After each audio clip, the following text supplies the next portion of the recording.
Can you hear me? Do you have sound?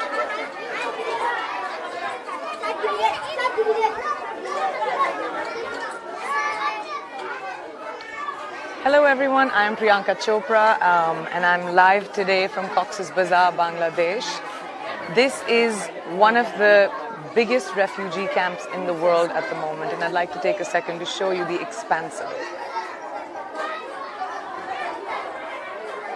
As far as my eye can see, all I see is makeshift huts and makeshift homes for almost 700,000 people that have fled Myanmar to seek refuge. Out of these 700,000 people, more than 700,000 people, 60% are children. That is almost 400,000 children living in these circumstances. It does not matter to me where a child is from, what a child's circumstances are, or what a child's religion is, or caste is, or creed is, or where they come from. To me, a child is a child, and every child deserves the right to a future. No child deserves to live in the conditions I have seen children live in refugee camps. It rained today. When I woke up this morning, before I came to this camp, there were thunderstorms and rain. And the upcoming monsoon season, which is a period of time in this part of the world where you have torrential rains and cyclones, and it floods out cities sometimes. But when you live in situations like this, where you have plastic and thatch, and that's your only shelter, I had a moment. I sat up and I said, oh my God, it is that time. What is going to happen when monsoon hits? But those are all the concerns. Hence, all of us and UNICEF imploring you as the global community to make a difference to these children's lives, because they have nothing. They have none of the basic things, the basic rights that children need. Clean water, food, shelter, sanitation, basic things like that, so that they don't fall prey to diseases like cholera, diarrhea.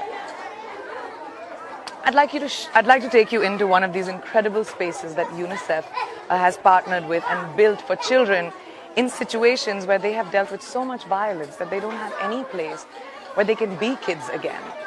So this sort of provides a sanctuary for these children to actually be themselves, draw, color, paint, and not think about the horrors or the carnage that they may have witnessed. And these are kids. I would love for you to meet all of these incredible kids. Please come in with me. This is a child-friendly space. How do you say how are you in Bangla? Kenoso. This is Sweetie, who's my interpreter. Hello everyone, Kenoso. How are you? I'm good. How are you? Yeah? How are you? You are well? Wow. Sweetie, will you ask them what are they doing? We are drawing pictures. What can everybody show me what they've drawn?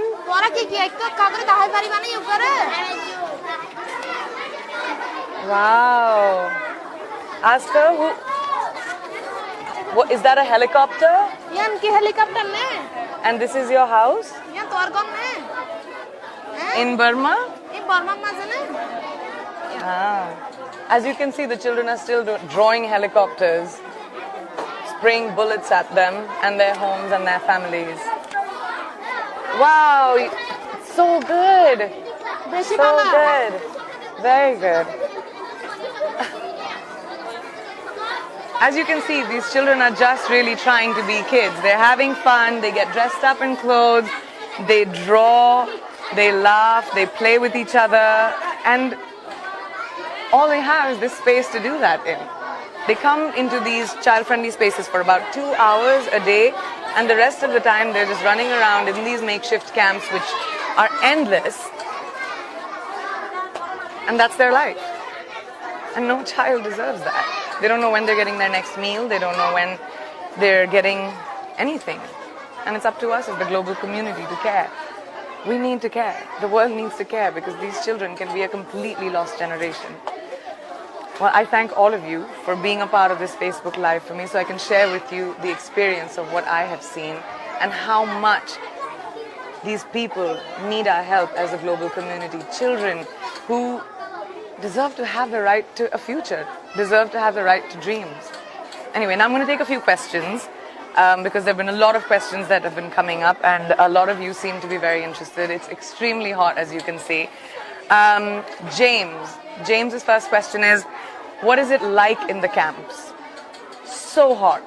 It is extremely hot. Even though these are thatch walls, extremely hot temperatures, no access to clean water. All their latrines are almost very close to freshwater sites like hand pumps and etc. So when the rain comes down, the latrines flood up and they contaminate the fresh water and their drinking water and spreads disease.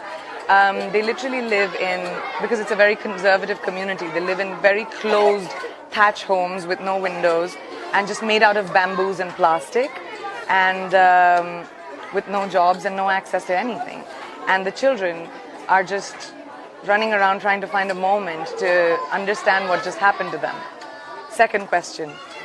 Kazia Swellin on Twitter, what can society do to change the reality of these people? I'm going to say it, but I think society needs to care. I think the most important thing is compassion. It does not matter where a child is from, what his forefathers have done, or what his or her circumstances are, or what his religion is. Your compassion needs to be to children.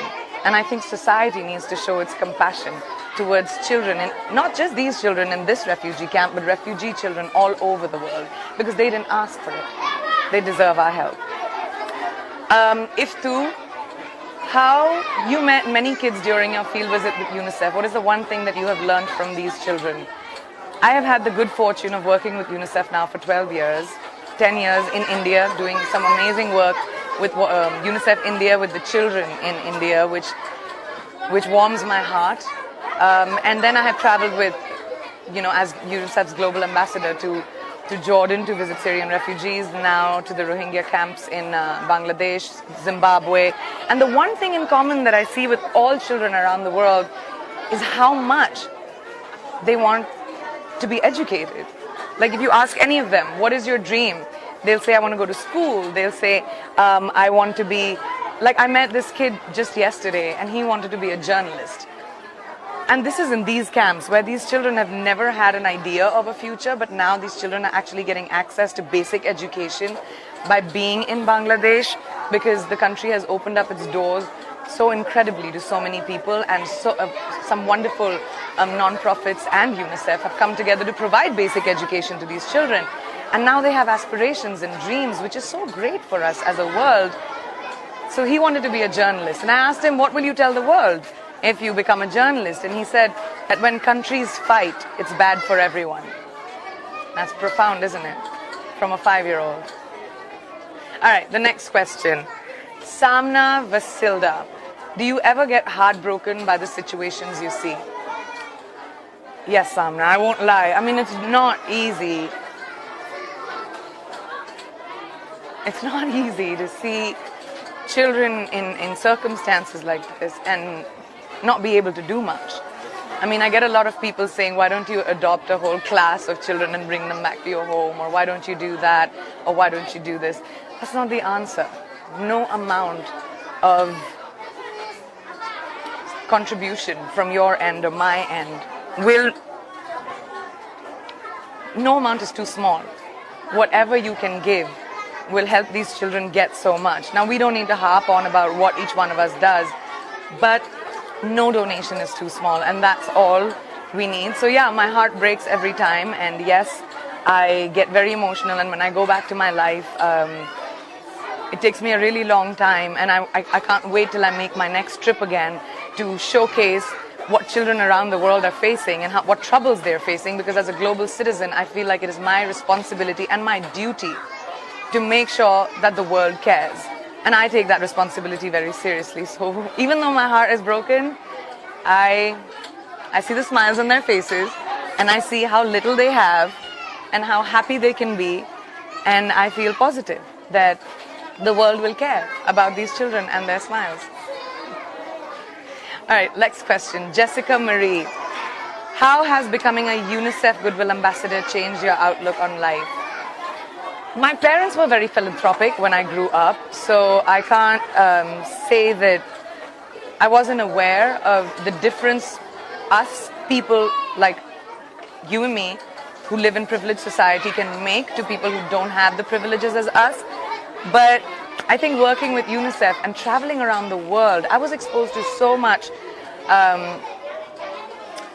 poverty, sorrow, lack of education in my country itself. And when I worked with UNICEF and a lot of other NGOs earlier and now even, I got to see how much we can do in terms of our contribution. And then I started traveling with UNICEF as their global ambassador all over the world. And the world matters to me. I care about the world because we have just one. So the outlook on my life has changed that children all over the world matter. Whether it is my own country, India, whether it is in the country I live in, which is the US, or any of the countries that I travel in, children matter. And your compassion towards children matter, not their circumstances. So that's the outlook that's changed for me. Oh, hello, Henrietta, UNICEF Executive Director, Henrietta 4. We're very excited, thank you. What is the greatest need you see amongst these Rohingya children? That's a really difficult question because I think their need is for everything that children require to grow up. Their basic need for food, clean water, sanitation, education, clothes, shelter, just every single thing that you would need from a child, for a child to grow up adequately and not have a stunted growth is what these children need.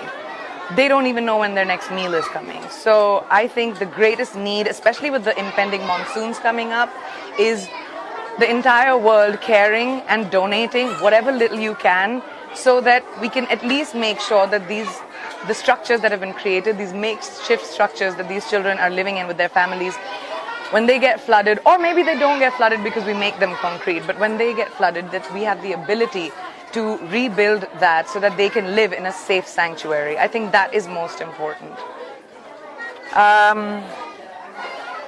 Pooja Gupta, how do you control your emotions when you see the struggle of these children? Because my emotions are not as important, Pooja, as what they are going through. I may feel sad. I feel sad when I'm talking to you about it right now. But they don't deserve to see that because they've seen horror and carnage and a life that you and I probably could never imagine.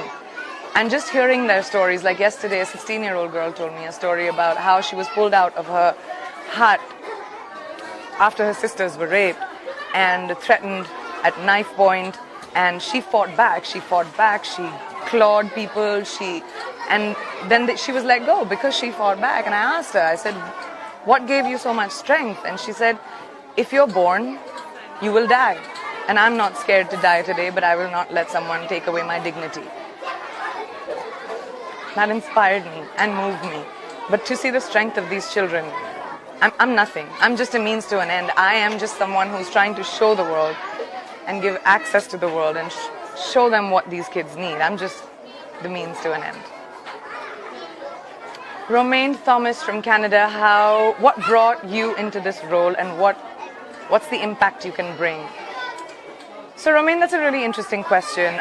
What brought me into the world was I became a public person when I was 17 years old, and I realized that having a platform where people listen to me can probably be one of my greatest strengths, and I decided to use that platform to amplify the voice of people who might not have access to that voice, or amplify the needs of people that may not have the ability to reach out to you or anybody else in the world.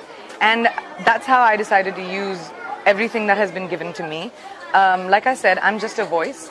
I'm just a means to an end. I'm just trying to highlight the needs of people and children, especially around the world. And I think the impact I'm trying to bring is to make the world a more compassionate place and not to think about what a child is coming from or what his history or her history is, what the circumstances are, what his parents have done, or what where he comes from, I think the most important thing is to just think of a child as a child. And the world needs to have that compassion. We cannot divide children with religion and culture and country and creed. We have to see children as children. So that's the impact I hope I can have. Kitan Smith, how do you go home feeling? Do you go home feeling you did enough? Never. I go home feeling like I tried, but every time I go home, it takes me about 2-3 days to sort of recover a little bit. And then I'm on the phone with UNICEF again saying, where are you taking me next? Where can I go? Where can I help? Where do you need me? And I'm ready to go. I think that's the feeling I take home, is most of the kids that I meet and I share my time with, they keep a very special place in my heart. And they've really changed me. Simon from London, what do the children do in the camps? That's such a good question, Simon. Kids come and spend time for about 2 hours or so in these child-friendly spaces. Otherwise, they're usually at home. They do a lot of chores, especially the girls, and the boys sort of run around, help their family in the little shops that they have, in the markets that they've created, to maybe try and help their parents or their fathers to earn. But mostly the kids don't really have access to anything. And even the learning centers that the UNICEF has provided, because of lack of space, these kids don't even have, they're up to capacity. They can't even fit all the other children. I mean, right now, and there are like 2 teachers teaching about 200 children at the same time. And that is like a dire need. And also the education that these kids get is not formal education. They get basic education in Burmese, English, and math. And that's not going to make them ready to have jobs and careers, which most of them aspire to have now. So the access to education and a curriculum is extremely critical for these children. Natasha from India, what about the monsoon? What will happen? So that's a really good question, Natasha. Like this morning, I know it was raining, and when I woke up and I looked outside the window and it was rain. And the first thought that came into my head, because I've spent 4 days in these camps, was what's going to happen to this? What's going to happen when it rains? What's going to happen to like all of this? I can shake it with my own hand. And this is not like, I'm not even, this is what happens if the torrential rain comes down. They have cyclones here. And these camps, you have to know, are built on hills which were deforested. So there's dangers of landslide, mudslides, and these houses being caught in that, and people being caught in that. Monsoon season's coming up. So that is why it is so important right now for you all to get involved and donate and help us reinforce these structures. Melissa, this motivates me. Thank you. How can I help? Oh my God, you can help so much. Please go to unicef.org and you'll find out everything that you need over there. Donate your time, donate your money, donate your compassion. I'm so glad you asked that question. Thank you, Melissa. Well, I have to go and spend some time with these kids and then fly to Dhaka. So I'm going to wrap it up now. But thank you so much for sharing this with me. This has been such an incredible experience. I go back a changed person, and this reinforces my faith and belief that children around the world will always have my help and support. And now I need yours. So thank you so much, and I really appreciate you being here. Thank you. Sweetie, can you tell them if we can draw together? Hi. क्या बनाया? हाँ? सब आके दीवारी बनाए? ठीक है बनाए? So, no, I can do that. ये तुमने बनाया? हाँ, इसको green बनाया?